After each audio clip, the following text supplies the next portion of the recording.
बहुत समय पहले एक विशाल चमकते समुद्र के पार एक महान वानर सेना सुनहरे तट पर एकत्र हुई। दूर क्षितिज पर लंका की मीनारें झिलमिला रही थी और पूरी सेना प्रतीक्षा कर रही थी वीर, पर फिर भी यही आशा करते हुए कि कोई युद्ध कभी शुरू ही न हो, क्योंकि धर्मात्मा प्रभु श्री राम युद्ध नहीं चाहते थे। अब भी जब उनकी सारी शक्ति उनके चारों ओर एकत्र थी, उनके हृदय ने शांति को चुना। वे लंका के अभिमानी राजा को एक आखिरी अवसर देना चाहते थे कि वह सम्मान के साथ सीता माता को लौटा दे और क्षमा पाले। और वह संदेश ले जाने के लिए श्री राम ने एक वीर युवा राजकुमार को चुना, अंगद, बलशाली वाली का पुत्र, भुजाओं में बलवान और हृदय में विनम्र। श्री राम ने अपना स्नेहमय, विश्वास भरा हाथ उसके कंधे पर रखा।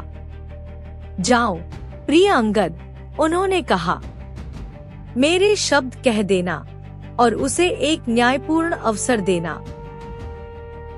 अंगद ने झुककर हाथ जोड़कर प्रणाम किया। मैं जाऊंगा प्रभु, उसने धीरे से कहा, और मैं भयभीत नहीं होऊंगा, क्योंकि वह जानता था कि सच्चा साहस ऊंची आवाज में नहीं होता, वह शांत होता है, स्थिर होता है और सत्य के मार्ग में गहरा जड़ा होता है। तो युवा राजकुमार विशाल नीले समुद्र के ऊपर छलांग लगा गया, एक बाण की तरह उस सुनहरे द्वीपनगर की ओर उड़ता हुआ। हवा उसके पास से बहती हुई और लंका की मीनारें आगे और अधिक चमकती हुई। वह लंका के महान चमकते द्वारों के सामने उतरा। रत्नजड़ित सुनहरे गुंबद, तराशे हुए तोरण, झूलती लालटेनें और ऐसे उपवन जो उसने पहले कभी नहीं देखे थे। अंगद ने एक शांत, स्थिर सांस ली, अपना सिर ऊंचा किया और भीतर कदम रखा। रावण के विशाल स्वर्ण दरबार के ठीक बीचों बीच से वह चला, ऊंचा और निर्भय। विशाल स्तंभ उसके चारों ओर उठे हुए थे, भारी पर्दे झूल रहे थे और विशाल, अभिमानी, कवचधारी पहरेदारों की पंक्तियां उस अकेले युवा वानर को घूरने लगीं, जो राजा के अपने दरबार में इतनी निर्भयता से चलने का साहस कर रहा था। पूरा भव्य दरबार शांत और उत्सुक हो उठा। हर अभिमानी दृष्टि उसके बीच खड़े वीर दूत की ओर मुड़ गई और वहां ऊंचे रत्नजड़ित स्वर्ण सिंहासन पर बैठा था वह राजा जिसकी वे सेवा करते थे। वह स्वयं रावण था, लंका का अभिमानी राजा। गहरे मैरून और सोने के वस्त्रों में ऊंचा और भव्य, रत्नों से लदा हुआ, उसने एक विशाल स्वर्ण मुकुट धारण किया था और वह उस छोटे दूत को ठंडे, अहंकारी गर्व से नीचे देख रहा था। पर अंगद भयभीत नहीं था। वह उस विशाल दरबार के बीच शांत और स्थिर खड़ा रहा, उसकी दृष्टि समतल, उसका हृदय शांत। दरबार उसके चारों ओर विशाल दिखता था, फिर भी वह जरा भी नहीं कांपा। फिर एक स्पष्ट और आदरपूर्ण स्वर में अंगद ने प्रभु श्री राम का संदेश कहा। हे राजन, उसने कहा, मेरे प्रभु राम आपको शांति का प्रस्ताव देते हैं। सम्मान के साथ माता सीता को लौटा दीजिए और सब क्षमा हो जाएगा। यह आपका एक न्यायपूर्ण अवसर है, इसे स्वीकार कीजिए और किसी को कोई हानि नहीं होगी।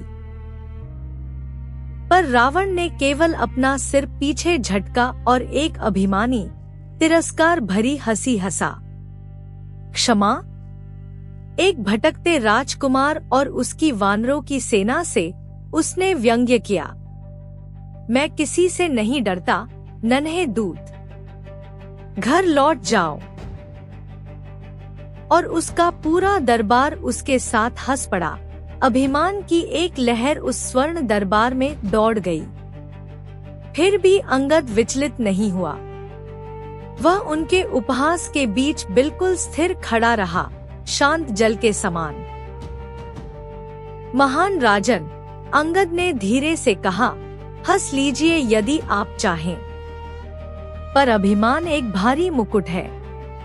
यह आंखों को अंधा और हृदय को कठोर कर देता है। अभिमानी सबसे ऊंचे खड़े होते हैं और सबसे बुरी तरह गिरते हैं। मैं आपसे एक बार फिर कहता हूँ, शांति को चुनिए। फिर युवा राजकुमार ने एक अद्भुत काम किया। उसने अपना एक पैर उस चिकने संगमरमर के फर्श पर मजबूती से रखा, जमा दिया, दृढ़ और निश्चित, और पूरे दरबार में एक हल्की सी लहर दौड़ गई। यह रहा एक सरल परीक्षण।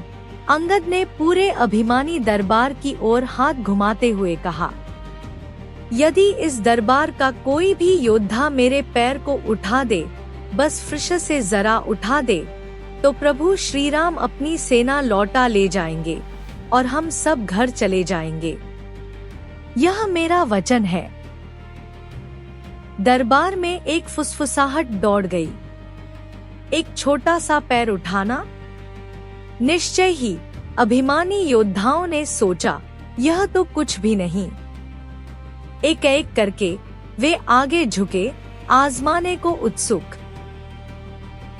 लंका का सबसे शक्तिशाली योद्धा सबसे पहले आगे बढ़ा, एक विशाल कवचधारी वीर। वह नीचे झुका, राजकुमार के पैर को पकड़ा और अपनी सारी विशाल शक्ति से जोर लगाया। उसने खींचा, तनाव किया, कापा, पर पैर हिला नहीं, 1 इंच भी नहीं, एक बाल भर भी नहीं। अंत में वह महान योद्धा हैरान होकर सीधा खड़ा हुआ, अपना माथा पोंछा और लज्जित होकर पीछे हट गया। और शांत अंगद जरा भी नहीं डगमगाया। वह बस एक कोमल, दयालु मुस्कान मुस्कुराया। तो एक और योद्धा ने आजमाया, और एक और एक और। एक एक करके लंका के सबसे बलशाली वीर उस एक जमे हुए पैर को खींचने, धकेलने और उठाने के लिए आगे दौड़े। पर वह टस से मस न हुआ। लाख कोशिश करने पर भी रावण का एक भी शक्तिशाली योद्धा अंगद के पैर को फर्श से नहीं उठा सका। वह जड़ा हुआ और दृढ़ खड़ा रहा, एक पर्वत की तरह अटल, क्योंकि यह एक धर्मात्मा हृदय से उपजी शक्ति थी। अंत में आहत अभिमान से लाल होकर रावण अपने सिंहासन से उठा, नीचे आया और स्वयं पैर उठाने को झुका। उसने भी जोर लगाया, तनाव किया, और वह भी उसे हिला न सका। स्वर्ण दरबार में स्तब्ध सन्नाटा छा गया। लंका का महान राजा भी विनम्र हो गया था। फिर सबसे शांत और सहज कदम से अंगद ने बस अपना पैर स्वयं उठा लिया, वही पैर जिसे उनमें से कोई हिला न सका, और उसे एक पंख की तरह हल्के से फिर रख दिया। महान शक्ति, कृपा और विनम्रता के साथ मौन सिंहासन के सामने ऊंचा खड़ा होकर अंगद ने प्रभु श्री राम का अंतिम वचन सुनाया। आपको आपका न्यायपूर्ण अवसर मिला, हे राजन। अब भी बहुत देर नहीं हुई है। सम्मान के साथ सीता माता को लौटा दीजिए और शांति को चुनिए, इससे पहले कि अभिमान आपसे वह सब छीन ले जो आपको प्रिय है। फिर युवा राजकुमार मुड़ा, सिर ऊंचा और अपराजित, और गर्व से उस स्वर्ण दरबार से बाहर चला गया, वह विनम्र दूत जिसे लंका की सारी शक्ति हिला न सकी। और इस तरह वीर अंगद समुद्र पार करके अपने तट पर लौटा, जहां प्रभु श्री राम और सच्चे हनुमान ने उसका गर्मजोशी से स्वागत किया और पूरी सेना जयकार कर उठी। उसने अभिमानी को भी एक न्यायपूर्ण आखिरी अवसर दिया था और उसने सबके सामने दिखा दिया था कि सच्ची शक्ति ऊंचे बोल में नहीं होती, वह शांत होती है, विनम्र होती है और सत्य के मार्ग में गहरी जड़ी होती है। पर क्या वह अभिमानी राजा अंततः सुनेगा? तो यह एक और कहानी है, किसी और तारों भरी रात के लिए।